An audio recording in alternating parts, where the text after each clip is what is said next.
Hey guys, it's Mayness. I'm going to react to another WrestleMania video, which is why WWE isn't the same anymore. So most people would realize that when it comes to WWE, being in the PG era, it kind of changed to what it was during the previous era, which is the Ruthless Aggression era, and followed by a few years back, which is the Attitude era, where at the time it was more edgy. It was considered to be a non type of PG storylines that mostly the demographic would be around 18 plus and more. But now it's more like family friendly type of entertainment. It is considered to be like one of those things that, times have changed, because when the women's back then were, wrestle as the men as of now. Like, knowing that we are going to be watching of course another women's all in pay-per-view type of WWE Evolution.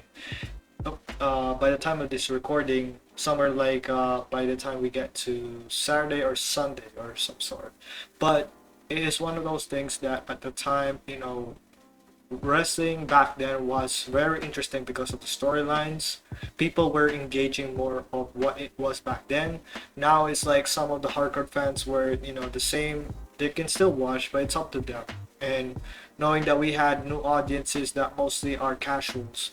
But the thing is that, back then, at the same time, they were building stars that were legends. Now it's like they only pick the ones who truly deserve to be part of the next phases of the company. Guys like Roman Reigns at the time. Back then, Cena and Batista were part. Now Roman Reigns and I guess Seth Rollins, if you could add him as the face. They're like still currently in the roster because now they're going to focus on guys like Jacob Fatu, Brock Breaker, and etc. So let's get into the video to see why WWE isn't the same anymore.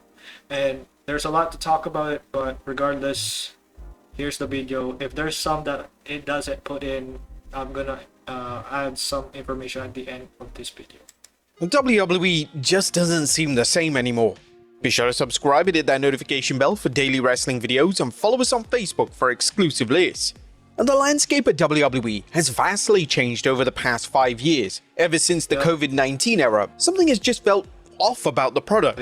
Granted, as a viewer, watching WWE through wiser and more mature eyes naturally changes how you view the product. Additionally, thanks to social media sites such as X, TikTok, and even Reddit, the thoughts on the product from other fans greatly shapes how you personally view pro wrestling, specifically WWE. However, WWE's entire world has changed to such an extent that the product that we see weekly is completely different to what we saw several years ago. What has happened, and why is WWE taking a seismic shift that hasn't been met with universal love and admiration? Now, pro wrestling's popularity's always gone up and down, and it's always hard to predict when the next boom is going to be. When WWE were struggling to sell tickets for their shows during 2017 to 2019, nobody could have ever predicted that another mini boom was on the horizon. The product was so detested by not just fans, but talent themselves, and they were at a point thanks to WWE's creative output where their top star, that being Roman Reigns, was going to ride off into the sunset. That's right, according to WWE Hall of Famer Paul Heyman, when Reigns took a step back from WWE during the COVID-19 outbreak, he considered himself retired. This was mainly down to how utterly horrendous the WWE creative had been for years. But the WWE boom started around 2022, and there was a lot of factors that went into WWE catching fire once more. Vince McMahon leaving WWE was definitely a key factor. Lapsed wrestling fans wanted to see what WWE was like without McMahon, and once they discovered that this was going to be a product that listened to the audience and embraced change, they were back in. Additionally, having Triple H steer the ship was 100% the right move. The game had been known for his creative during his time running NXT, and it wasn't just the creative aspects that the game was praised for, as he was often cited as being outstanding with talent and understanding how to get the best out of them. But this is something that McMahon hadn't been praised for since the 90s. There were also numerous major storylines and characters catching fire at the same time. The Bloodline storyline was producing cinema each and every week, and Cody Rhodes was slowly but surely cementing himself as the next John Cena. The latter was such a natural role that the first time in 20 years, WWE had an organic fit for the next face of the company. It was someone that finally WWE actively wanted in that role. But this all sounds perfect, so where's the magic actually gone? Elements of change were definitely felt when TKO acquired WWE. WWE being acquired by another company meant that for the first time ever that they were going to have other people control what they did. Whilst TKO leaves WWE alone in certain aspects, key contracts when it comes to the rights and licensing are all down to TKO, and as we've seen over the past 3 years, TKO is focused on one thing and one thing only: money. Pro wrestling is a scripted medium. This has been common knowledge for decades, and it doesn't take away from how special and valuable pro wrestling is as an art form. In the same way that Marvel movies are obviously not occurring in real life, this doesn't hinder their enjoyment, and you can easily watch them and let yourself engage in the fictional universe for about 2 or 3 hours. But with that being said, when you're watching the latest Hollywood blockbuster, the lead actor doesn't come out on the screen halfway through and remind you that what you're watching is completely fake. When the next Avengers movie comes out, titled Avengers Doomsday, which will star Robert Downey Jr. as Dr. Doom, Downey isn't going to come out onto the screen at the end and say, "Hey, just so you know, I'm playing a character and I'm not actually full of malice." Unfortunately, WWE has become this company that is insistent on telling the audience that what they're watching is totally fabricated. In the Triple H era, post-show press conferences were launched after all the major shows. These are still to date one of the most confusing and backwards additions to the WWE programming schedule. WWE will always have talent talk about their matches and upcoming programs, but in an odd move, some will be in complete character while some will break kayfabe and act like it's an out-of-character interview outside of the WWE realm. It's utterly bizarre, and the fact that wrestlers take questions from the wrestling media is an unusual approach to say the very least. Triple H will almost certainly feature at these conferences, and it's usually Triple H's job to run down the numbers and promote how the show did a record gate and delivered record-breaking attendance. These press conferences are done to pat WWE on the back, and they have no other purpose than to remind the fans who've already watched the show and the wider media that WWE is on fire. The origin. The thing is about the total numbers, as long as it's factual, because most of the information that was given, sometimes it's not actually the actual number. The only thing is that yes, times have changed. Of course, when social media did appear, right, and it kind of break kayfabe because at the time they were protecting the characters of each individuals. The bad guys should always be the bad guys, but again, it's part of how it is in the business. And yeah, I think that media kind of destroyed, like social media kind of destroyed it, but that's already in the past. Like at some point people already know that yes, this is how it is in the business, but you don't need to say a lot of things that it's fake, it should be, scripted. That might be the right, word to say, but most of the moves they've done is real. The thing is about for the characters, it's okay for them to express, like John Cena, he right now is a heel, but during all this Instagram and all the things he did in a video, he was most likely being nice. He's not the guy that doesn't need to be part of the any interviews and signings, but he's like, he's just go with it because that's how it is. Times have changed. The only thing is that yes, I think the numbers is the one thing that they should be more factual. Commercials or advertisement, I get it. They just want their money back. TKO, they just want their money back. But it's like, they should at least be careful because it's kind of a bit too much, Like, you don't have to make the WWE as the next UFC when UFC has all these advertisements and all that. But hopefully they should, comes a time that they should tone it down for a bit. But I understand business is business. But yeah, so far so good. Like never, like for Roman in his situation, he almost got fired, right? It's one of those things that yes, the product wasn't what it was. They got all this corny stuff in the creative. Good thing that's already thrown out the window, and times have changed. Yes, everything about the Bloodline saga was okay. The Cody Rhodes being the next John Cena was also a success. Other things it was alright, but they should be very very careful, and because we all know that fans can change at any moment. That they think that it's too much, they need something new, and that's why Triple H is doing what he could as a booker. But again, some people kind of question his booking. That's how it is, and yeah.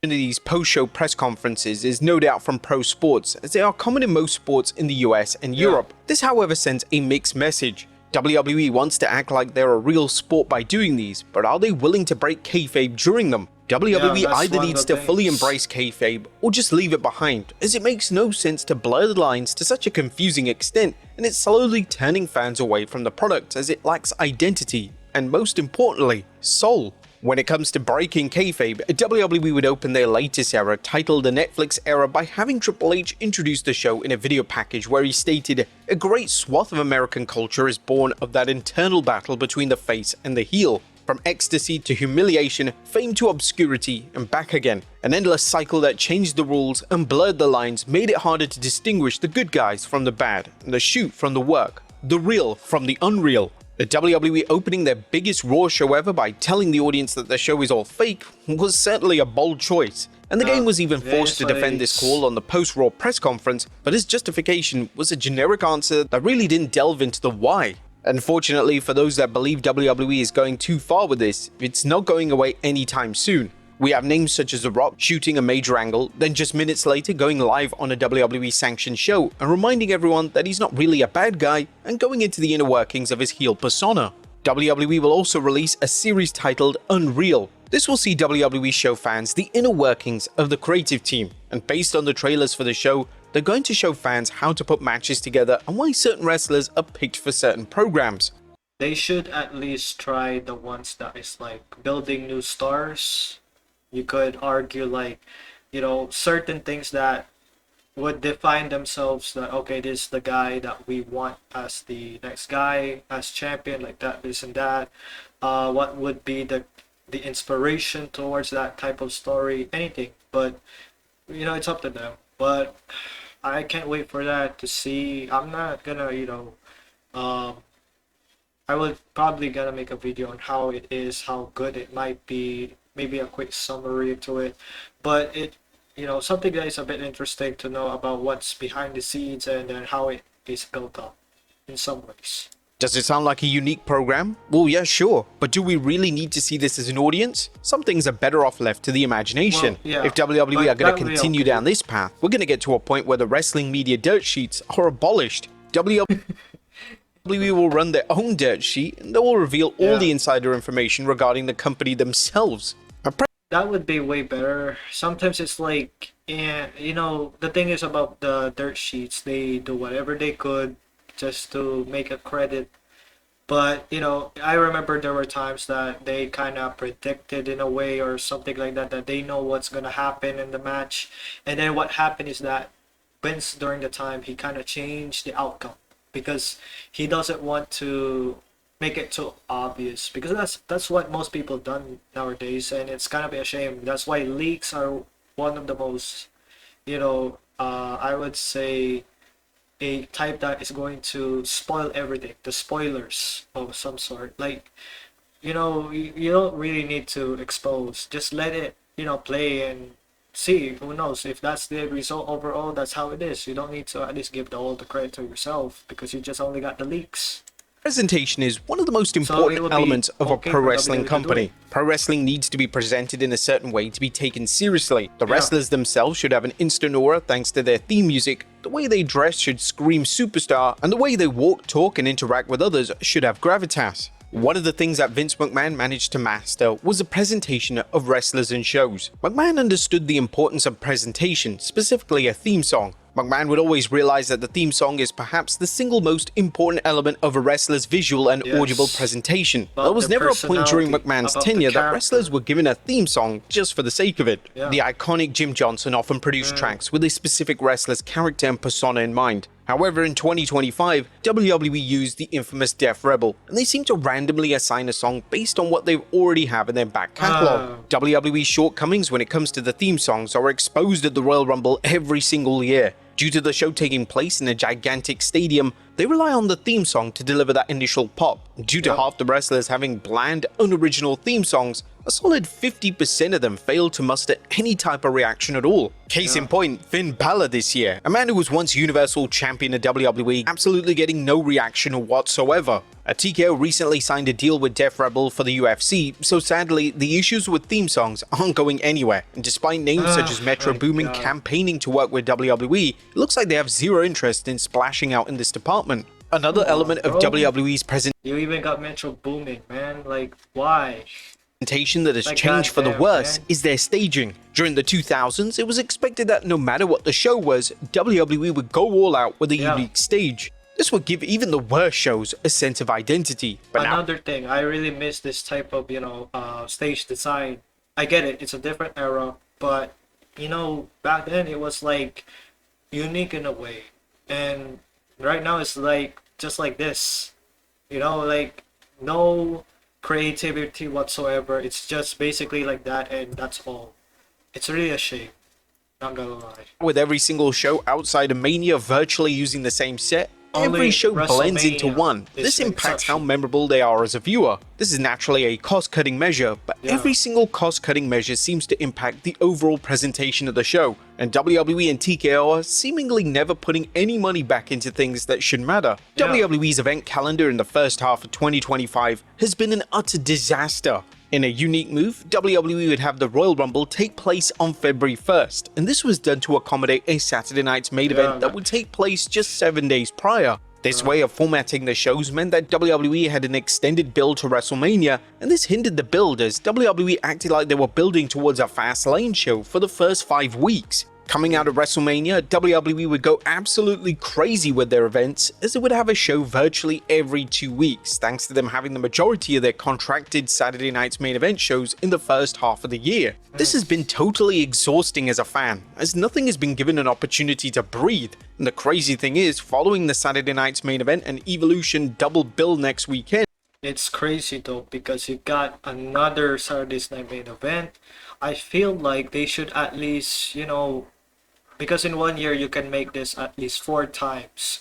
Right now, this could be, if I'm not mistaken, third or fourth of the event. Well, mostly the last one was filled with ads, which that is the one thing that they should remove because that really is disturbing and or really annoying. But the thing is that they really rush so much just because what's crazy because in AEW they are focusing on all in. Like at some point they should at least figure out the scheduling because the build up of matches is not really as good as what it is. I feel for WWE they should at least be careful doing this ever again because it is very very tiresome, or you could say a lot of burnouts of how fans is going to stay tuned on the wrestling. For me, I'm not sure if I can watch Saturday's Night Main Event because, of course, it's like I cannot go back to the all ads situation. So I guess Evolution, I would see to it, but there's only like two matches that was like build up well. I'm not sure about the rest. No offense, but that's how it is.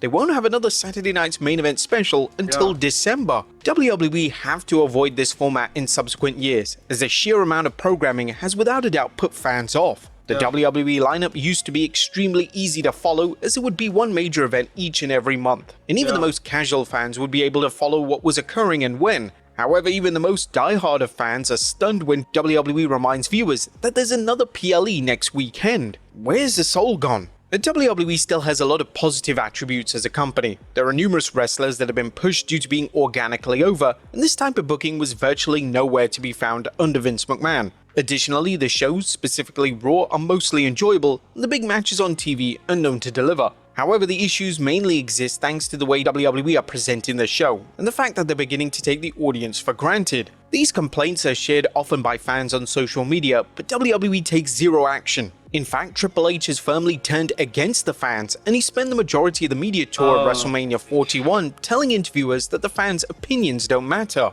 WWE is in a Well, yeah, I do get what he's talking about, but you should listen to some of the fans because who knows, some of them could be right. Like, they're not the bookers, let's be for real. But the scheduling and how it was booked in terms of the character, if the wrestler cannot give us something that is like, okay, we believe in this guy, because when Jey Uso won the Rumble, of course people want him as world champ, but the thing is that he's built up his promo, it was like, he is always saying that, yeet. That's what he's going to say, but it's like, if he had something that could make us feel that we're on his side, we want him as champion. Then yeah, but he did get the champion, and what led to his reign was too short, which is like obvious. He was built up for another match for the Saturday's Night Main Event for the World Heavyweight Champion, which it doesn't need to be, if you know what I mean. So yeah, I think that for Triple H, he should be careful what he said. Like, I get it. It's kind of annoying for fans, but you have to listen to some, because some of the things that fans are not basically the same. They have their, different minds of how they see a entertainment. If they felt like, you know, if they say something that needed to be changed, you should pay attention to it, because that could be something that could benefit for you to change. Like, since this is all about, the fans matter, you should matter sometimes for the fans. Not every fan, but some of the fans that you know that they make sense, if you get what I mean. It's like, he doesn't need to say that, oh, your opinions doesn't matter. You need to listen to some, because some of their opinions do matter, in a sense. Weird place with their product, and hopefully them and TKO begin to realize that the show and the company as a whole is missing a total sense of identity, Yeah. and it's slowly becoming to lose that magic that makes WWE oh so special. What do you guys think? Is WWE just not the same? Yeah, like, here's the thing. Remember the old days. They don't rush too much. They don't add too much of the pay-per-views, like the Saturday's Night Main Event, for example. Because the thing is that the next Saturday's Night pay-per-view, Saturday's Night Main Event pay-per-view, it's like, like I said, third or fourth, right? And then another one in December. I don't know if they could have another one before December. So it's like, that's kind of a rush. I feel like they should understand that that event should be exclusive for just only maybe 3 or 4 in a year. Let's face it, because December, like, when you look at the past few years, Royal Rumble was mostly focused on January. Now they move it to February, right? They should at least put one Saturday's Night Main Event, either December or January, so that you could at least, have something for fans to watch for a PLE or pay-per-view before the Royal Rumble, and schedule some of the other Saturday's Night main events before WrestleMania, like that, or before some events like SummerSlam. But they just completely put somewhere, like, it's like, it's too much. Another thing is that, advertisements wasn't much, feature too much back then. Now they kind of feature too much, especially the Saturday's Night Main Event YouTube, and that's how it is, for advertisements. Um, when it comes to stage, this is another thing. The stage design should be also, different and better, because for the past few years, right? SummerSlam, if I remember correctly, for the past years, SummerSlam stages wasn't as good as the previous years, that it has a different design. Only WrestleMania is an exception, of course. The Royal Rumble as well. Like, what happened to the Royal Rumble design? Why it's just only, LEDs that is like too small, and that's all you can do. Like, do something about the designs. I know it's a different era, but it's like you have to make things something that, okay, there's something creative about this, like, I get that WWE is trying to save money, but you have to at least understand, if you're giving too much PLEs, just like Saturday's Night Main Event, you should at least understand that you should give some effort on making a creative stage design. I get that in the wrestling business, that's how it is. WWE is completely different now. Like, if you prepare a good professional wrestling like AEW, NJPW, TNA can have also as well the same thing, because they're now paired or partnered with WWE and other promotions. So yeah, I really felt that times have changed, and I really miss the old WWE, but that's how it is. They say that a different era is a different type of entertainment that you see than before that you once loved, because times have changed, and again, it is what it is. And yeah, I think that at some point, this is how WWE is going to focus at this era. Who knows, the next era could be different. But it is what it is, and it's up to TKO and Triple H to handle that. So all I can say is that thank you for watching. We will see each other in the next video. Peace.